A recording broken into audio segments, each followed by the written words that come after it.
Good morning, কেমন আছো সবাই? আজকে কিন্তু তোমাদের সঙ্গে গল্পটা রান্নাঘর থেকেই শুরু করলাম।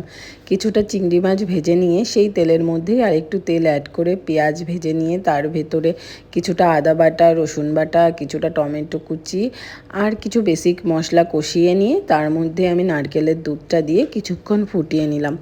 আর তারপরে যখন ফুটে উঠলো তখন আমি ওর মধ্যে যেই চিংড়ি মাছগুলো ভেজে রেখেছিলাম সেইগুলো দিয়ে, দেখেছো নুন চিনির কথা তো বলাই হয়নি, এর মধ্যে অবশ্যই নুন চিনি দিয়েছি।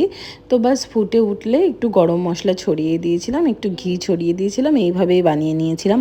আর ভেজে নিয়েছিলাম কিছুটা পেঁয়াজি, যেই পেঁয়াজিটা কিন্তু আমার গরম গরম খেতে দারুণ লাগে আর মায়াঙ্ক ভীষণ পছন্দ করে। তারপরে কিছুটা ফল আমি কেটে রাখলাম, কারণ দুপুরবেলা না খেতে বসার পরে আর ফলগুলো কাটা হয় না, ওই জন্য খেতে বসার আগেই আমি ফলগুলো কেটে রাখি।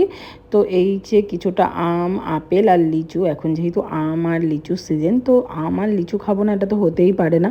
খুব ভালো আম এখনও আমাদের এখানে পাওয়া যাচ্ছে না, তবুও যা পাওয়া যাচ্ছে খেতে তো হবেই সিজনের। আর এই যে আম আর লিচু খেতে কিন্তু আমিও যেমন পছন্দ করি, আর মায়াঙ্ক পুরো আমার মতন খাবার দাবারের পছন্দগুলো পেয়েছে, ও ভীষণ পছন্দ করে। তারপরে আজকে দুপুরে খাবারের থালাটা সাজিয়ে নিয়েছিলাম। আজকে বানিয়েছিলাম পেঁয়াজি ডাল আর চিংড়ি মাছের মালাইকারি। তো আজকে কিন্তু আমরা আমাদের দুপুরের লাঞ্চটা এগুলো দিয়েই করব। মায়াঙ্ক বাবা, এই যে পছন্দ।